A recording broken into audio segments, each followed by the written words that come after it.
Одоогоор бол тэгээс үүдээ бид нэлээд хэд хэдэн салбар руу хөл тавиад одоо тэгэхээр нөгөө биднээсийн ярьдгаар бол одоо сайнтай саартай алдаатай оноотой л ингээд явж ирлээ л да. Тэгээд ер нь бидний тэр эхлүүлсэн компаниуд дотроос бол одоо би хоёр чиглэлийн компаниг онцолж хэлхийг хүсэж байна.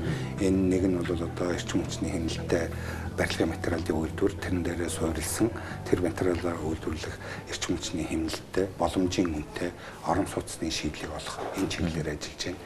Тэр үндсэндээ бол би бас энэ чиглэлээр бол манай компани бол нэлээд урагшаа явуулчлаа. Энэ дээр одоо нийгэмд болон энэ орон сууц хэрэгтэй иргэдэд одоо тодорхой хэлэх юмтай болцсон шүү. Одоо тэгэхээр бидний харж байгаагаар бол ойрын ирээдүйд бол биднес энэ Улаанбаатар хотын одоо агаарын бохирдлыг бууруулах ирээдүйг боломжийн үнэтэй хямд гэж би хэлж байгаа юм биш шүү дээ. Хямд гэдэг бол бас нэг ондоо ойлголтыг дотор агуулж байна тийм ээ. Боломжийн үнэтэй гэхээр зэрэг одоо дунд зэргийн орлоготой юм иргэдэд бол одоо моргэж арна байна уу, зээлэр нь байна уу ингээд авахд бол боломжийн байх тийм их өндөр үнэтэй биш тийм байшин орон сууцны шийдлийг нь бол биднээс ингээд олцглаа гэж ингэж бодож байна. Хоёр дахь чиглэлийн юм бол яхаар байхгүй одоо ингээд манай манай улсын чинь одоо эдийн засгийн өсөлт бол санхүүгийн үйлчлэгээний салбаргүйгээр төсөөлөх арга байхгүй. Тэгэхээр энэ санхүүгийн үйлчлэгээний бол үндсэндээ манай 90% нь бол одоо янз бүрийн их усүрээс мэдээлэлээс ингээд үзэхээр бол манай улсын санхүүгийн салбарын 90% нь бол арилжааны банкуд дээр тогтож байна гэсэн судалгаа гарч ирээд байт юм билээ. Тэгэхээр бидний хувьд бол нөгөөх буюу одоо арилжааны банкны бос одоо хөрөнгийн зах зээлийг хөгжүүлэхэд нь тэрэнд нь идэвхтэй оролцох байр суурьны үүднээс бол одоо биднээс санхүүгийн бусад үйлчлэгээний салбарууд руу бол нэлээд идэвхтэй оролцож байна. Тэрэн дотор унаж үзлээ, босож үзэж байна. Тэгээ яг хөө одоохондоо бол жоохон туршлага хоримтуулж эхэлж байна. Тэгээ тэр хоримтлуулсан туршлага дээрээ үндэслээд бол цаашаа нэлээд одоо томоохон зорилтууд руу хүрэх зорилтуудаа дэвшүүлээд ажиллаж байна. Тэрэн дотор бол тэр бидний төлөвлөгөөний дотор бол тухайлбал одоо Монголд анхны амьдралын даатгалын компаниг одоогор байгаа ганцхан цорын газрын дата амьдралын даатгалын компани амьдралын даатгал гэдэг нэр томьёог хамгийн анх одоо 2007 онд Монголд хэвшүүлэхээс үйл ажиллагаа эхлүүлж байсан компани маань өнөөдөр бол хөл дээрээ зогслоо. Өнөөдөр бол одоо нэр хүндтэй томоохон компаниуд бол ажил олгогч нар бол ажиллагчдаа нийгмийн асуудлын шийдэх үүднээс бол одоо иж бүрэн багцаар нь даатгалын хамгаалтуудыг авдаг болж байна. Тэгэхээр би бол ямар ч байсан одоо их л өөдрөгөр ойрын ирээдүгөө бол төсөөлж ингэж харж байна да. Тэгээд үнэхээр бас олон зүйлийг ярилцаж болно. Хамгийн зүйлд нь би бас нэг зүйлийг сонирхож асууя гэж байна. Таны одоо Монголын даамны холбооны ерөнхийлөгчөөр ажилладаг байгаа. Компьютерийн тоглоом маш их залуучуудын донд одоо хамгийн их одоо сонирхож байгаа үед даамыг сонирхох залуучуудын тоон нэмэгдэж байна уу ер нь Монголд? Би даамны холбооны ерөнхийлөгчөөр заавал нэг 1998 оноос эхлээд 2005 он хүртэл одоо 7 жил баг 8 жил ажилласан. Тэгээ тэр хугацаанд бол би бас нэг бахархдаг юм юу гэхээр зэрэг миний тэр даамны холбооны ерөнхийлөгчөөр ажиллаж байгаа хугацаанд бол Монгол улсаас бол 2 их мастер төрсөн. Одоо нөгөө гроссмейстер гэдэг тийм ээ. Манай Мөнх Туяа гэдэг нэг даамчин бүсгүй маань бол дэлхийн бүсгүйчүүдийн дэлхийн авраг шалгуулалт тэмцээнээс мөнгө медаль авчирч байсан. Энэ бол манай даамчид бол дэлхийн хэмжээнд өрсөлдөх тэр битгэл магадгүй Аазда бол одоо тэргүүлэх байр суурьтай болчихсон байгаа. Тэгээ энэ маань бол миний бас их сайхан одоо дурсамжтай байдаг цаг он жилүүдийн маань тэрнтэй давцаж явдгийн.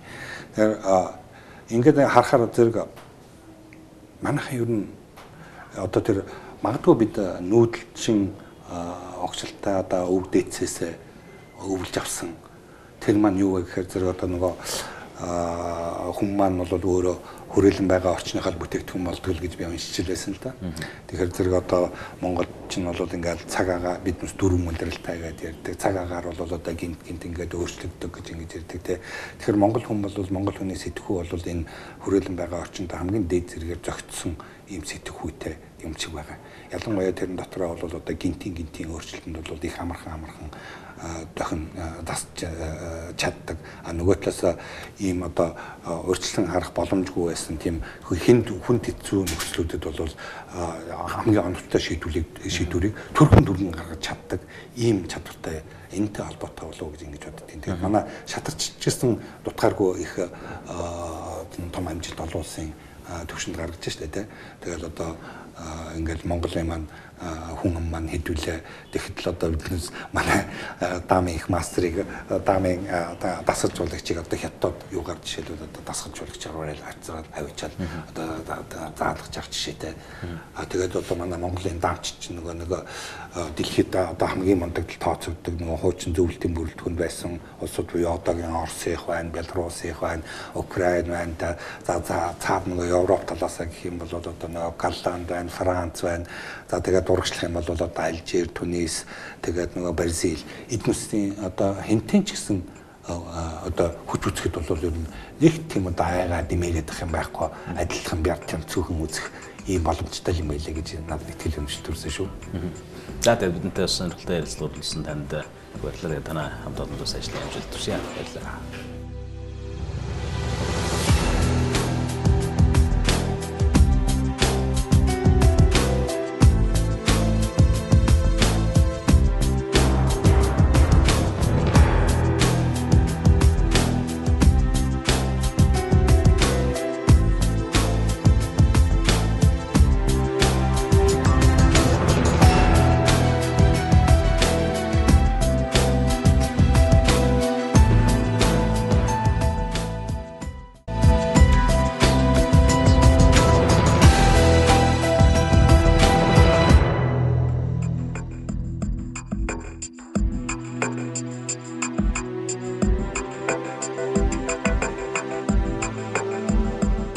Ярилцлага эхэлж байна. Өнөөдөр бид MIH Group-ийн гүйцэтгэх захирал Ноён Жаргал сайхантай ярилцах болно.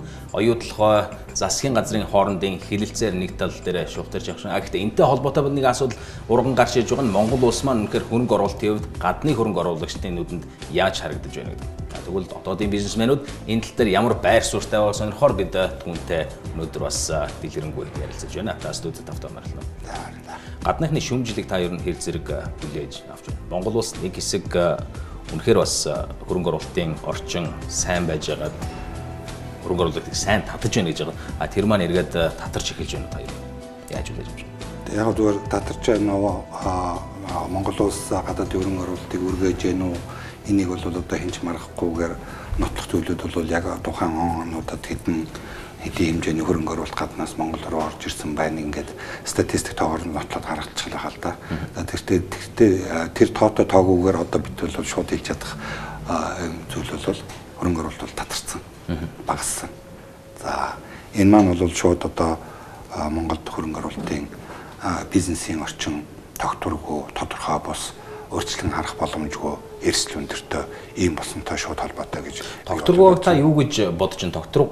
Гадныхан болохоор тогтворгүй байгаа гэж хэлж нэг талаараа бас болох байх л да. Гэхдээ тогтворгүй байгаа гэж одоо томьёологдоод байгаа байдал маань нөгөө нэг зохицуултгүй байсан маш олон жилийн зүйлийг л одоо зохицуултанд оруулах талаас харагдаад байгаа биш үү? Гэхдээ энд бизнесийн орчин гэдэг ингээд ярих юм бол их олон тэр нөлөөлдөг олон хүчин зүйл байна. Тухайлбал одоо дэд бүтцийн нөхцөл байдал ямар байна, ажиллах хүчний хөмсүүдийн одоо боловсрол мэдлэг түвшин хэр байна, ажлын ур чадвар нь хэр байна. Тэгээд одоо хууль тогтоомж нь ямар байна, татварын хэмжээ нь ямар байна, хөршүүдтэйгээ сайн байна уу, муу байна уу, ингээд их олон хүчин зүйлүүдээс энэ хөрөнгө оруулалтын орчин гэдэг чинь бүрдээ шүү дээ, тийм. Тэгэхээр энэ дээр бол харьцангуйгаар одоо сүүлийн үед Монголын хөрөнгө оруулалтын орчинд тогтворгүй байдал үүсгэж байгаа одоо нэг том хүчин зүйл бол манай улсын их хурлаас гаргаж байгаа хууль тогтоомж шийдвэрүүд. Энэ бол гинт өөрчлөгдөж байна.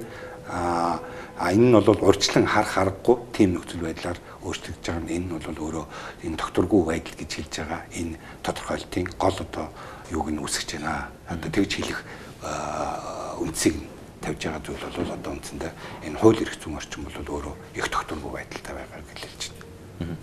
Орчны хувьд бол та ихтэй одоо зайлшгүй байдлаар нааштайгаар эргэж байгаа гэж харж болох. Одоо жишээл хэдийгээр маргаантай байгаа ч гэсэн ашигт малтмлын хууль бол одоо ингээд батлагдах процесс нь бол нээлттэй маш олон удаагийн хилэлцүүлэг яваад талуудын бас үзэл бодлыг маш их нээлттэйгээр авч байгаа гэсэн ийм зүйл байгаа. Энэ маань хэр зэрэг зүгээр тайлбарлагдж байгаа юм бол. Тэгээд ер нь ингэж харагддаг байх л да. Хөрөнгө оруулалтын орчин ингээд дахиад эргээд хоёлаа энэ дээр нэг жоохон төвлөрөөд хэлдэг тийм ээ. Одоо ухаандаа бол биднээс Монгол улсын өнөөдрийн хөрөнгө оруулалтын орчин жишээлбэл 10 жилийн өмнөхтэй байхад харьцуулбал хэр байна уу? Одоо 20 жилийн өмнөхтэй харьцуулбал урагшаа явж уу, хоошоо явж уу гэдэг ингээд ярих юм бол мэдээж эрийг одоо ерөнхий дүр төрхөөрөө харах юм бол мэдээж одоо улс хөгжиж байна. Тэрний хэрээр одоо нийгэм маань бас урагшилж байна. Тэрэн дотор хувийн бизнес эрхлэгчид бас урагшилж байна, их юм сурч байна. Тэгэхээр энэ талаас ингээ харах юм бол урагшаа хийцэн том алхмууд бас байна. Заримдаа яг урагшаа нэг алхсан ч гэсэн урагшаа хоёр алхаад ингээд яваад байна л да. Энэ маань бол манайх шиг одоо энэ зах зээлийн эдийн засаг руу хөлөө тавьсан энэ одоо нөгөө олон улсын хэмжээнд бол нөгөө emerging economies гэдэг шүү дээ. Энэ анхлал энэ одоо зах зээлийн тогтолцоороо шилжиж орсон энэ орнуудын хувьд бол зайлшгүй туулж гарах үе шат бол мөн үү гэвэл би бол зайлшгүй мөн байх гэж бодож байна. Энэ үе шатыг дайрч гарахгүйгээр бол нэг мөсөн одоо Хонконг шиг ч юм уу одоо Сингапур шиг ч юм уу өнөөдөр Өмнөд Солонгос ямар хөгжинд ирсэн байна. Тэр шиг хэмжээнд бол Монгол улс хөрөнгө оруулалтын орчноо бүрдүүлж чинь гэж бол байхгүй. Гэхдээ нодлон бид тийм байсан энэ жил ийм сайхан болсон гэдэг бол энэ бол мэдээж хэрэг сайн мэдээ. Тэгтэл өнөөдрийн хөрөнгө оруулагч гаднаас хөрөнгө оруулах гэж байгаа хөрөнгө оруулагч бол Монгол руу хийх үү, Сингапур руу хийх үү, одоо Австрали руу хийх үү? Тэр хүн бол өөрөө маш их олон сонголттой байхгүй тий.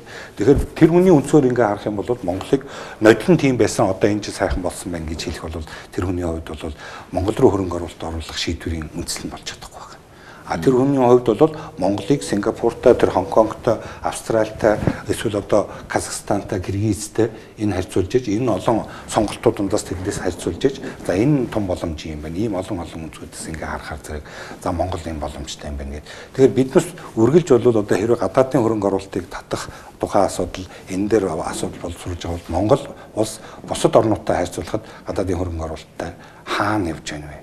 Энэ харьцуулт судалгаа хийсний үндсэн дээр биднес хөрөнгө оруулалтын орчин маань сайхан байна, муухай байна гэдэг ингэж. Тэр гадна талаас төрөний өөрөө чи хэлдэг асуудаг нөгөө гадаадын ингэж хүмүлэд ингээд байгаа.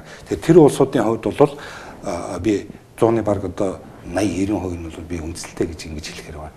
Ягаад гэхээр зэрэг тэр улсуудын өнцгөөс ингээ харахаар зэрэг тэднес чинь их олон газруудаар дамжаад одоо нөгөө биднээсээ хэлдэг нөгөө долоо бодулсан ч юм. Шатаж унаж босож одоо амжилтанд хүрч явсан ийм төвхтэй улсууд байж байгаа шүү дээ. Тэр улсууд чинь болохоор зэрэг нөгөө л бусад орнуудад энэ юу нэлээд тогтворцсон эрх зүйн орчин тогтцсон бизнесийн орчин тогтцсон ийм орнуудад одоо хөрөнгө оруулалт хийж үзчихэд тэрнийхээ нүдээр ингэж хараад байна шүү дээ. Тэр үнд чинь бол толгойд нь бол нэг тодорхой хэмжээний шалгуурууд бүрдсэн. Тэр шалгуураараа ингээд Монголыг харахаар зэрэг одоо ялангуяа сүүлийн одоо нэг 4-5 жил бол ерөөсөө энэ хөрөнгө оруулалтын орчин бизнесийн орчныг хөндөж байгаа энэ хууль эрх зүйн орчин бол маш их ингээд савлгаатай байгаа байхгүй юу. Тэгэхээр зэрэг тэр тогтворгүй байна гэдэг байгаа нь бол би бол үндэстэй болов гэж хэлэх гээд байна. Одоо жишээлбэл оюутлогын хэлэлцээрийн тухайд аваад үзээ л дээ. Яг энэ мэдээж бүх талуудын л байр суурь бол өөрсдийн гэсэн үндэслэлтэй байгаа. Гэхдээ зүгээр оюу толгойд юугаараа ялгаатай гэж та бодож байна. Бусад одоо магадгүй ирж болзошгүй хөрөнгө оруулагчдын хувьд энэ юу гэсэн үг юм? Ер нь бид нэг юмыг ойлгох хэрэгтэй юм шиг байгаа. За Монгол улс бол урд нь хизээч оюу толгой шиг ийм том бүтээн байгуулалттай учирч явсангүй. Тэр тусмаа 1990 онд одоо зах зээлийн эдийн засаг ардсан нийгэм гэдэг энэ сонголтыг Монгол улс хийснээс хойш анхны энэ одоо том бүтээн байгуулалт.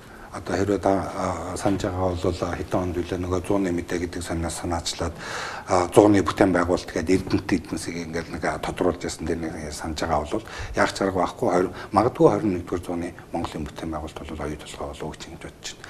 Тэгэхээр энэ талаасаа ингээд харахаар зэрэг бол оюу толгой бол Монголын үндсэндээ бол нэг одоо Монгол улсын нэрийн хуудсыг нэг 100% гэдэг ингээд үзэл да тэр нэрийн хуудсанд багтсан мэдээллийг 100% гэдэг үзэхэд одоогоор бол тэр мэдээлэлт нь бол оюу толгой бол өөрөө маш их чухал оюу толгойн төсөл юу болж байна, оюу толгойн хязээ юунд орох гэж байна, ашиглалтанд орох гэж байна, ямар саад бэрхшээлтэй учруулж байна. Энэ бол үндсэндээ бол энэ гаднаас харж байгаа өмсөд бол одоо нэг хүн ингээд малчин хүн алсаа ингээд дурангаар хардаг бол тэр гадны хөрөнгө оруулагч нар ч бол энэ нэг оюу толгой гэдэг дурангаар Монголыг хараад байна л да.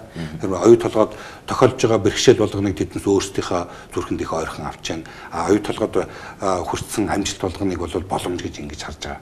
Тэгэхээр энэ дээр бол үнэхээр оюу толгой бол одоо зөвхөн Монгол улсын анхаарлын төвд биш, Монгол улсын иргэдийн анхаарлын төвд биш. Энэ бол дэлхийн томоохон бизнесийн одоо том эдийн засгийн анхаарлын төвд орчихсон ийм халуун сэдв болчихлоо. Тэр энэ дээр бол яг зарга байхгүй хоёр талаасаа бол одоо мэдээж хэрэг оюу толгой бол одоо Монголд урд нь Rio Tinto энэ компани бол Монголд урд нь хэзээ ч хөрөнгө оруулалт хийж үзээгүй. Rio Tinto-гийн хувьд сурах, мэдэх, туршлагажих ихч ажлууд байна. Мөн түүнтэй адилхан нөгөө талдаа бол Монголын төр засаг нийгмийн хувьд бол одоо ийм томоохон бүтээн байгуулалтын дээр яаж хөрөнгө оруулагч нартайгаа хамтарч ажиллах вэ? Хамгийн гол нь дээр хамтын ажиллагаа бол харилцан ашигтай байх хэрэгтэй, бие биендээ өгөөжтэй байх хэрэгтэй, ингэж урт хугацааны хамтын ажиллагаа болно. Тэгэхээр энэ бол нэг талаасаа харах юм бол одоо танин мэдэх, суралцах, харилцан суралцах энэ процесс нь явж байна. Тэгэхээр энэ процесс нь бол тийм амаргүй явж байна л гэж би харж байна. 10 жилийн өмнө Монголд бизнес эрхэлж яхад яг одоо эрхэлж байгаа энэ үе хоёр маань яг юугаараа өөр байна гэж тавьж байна.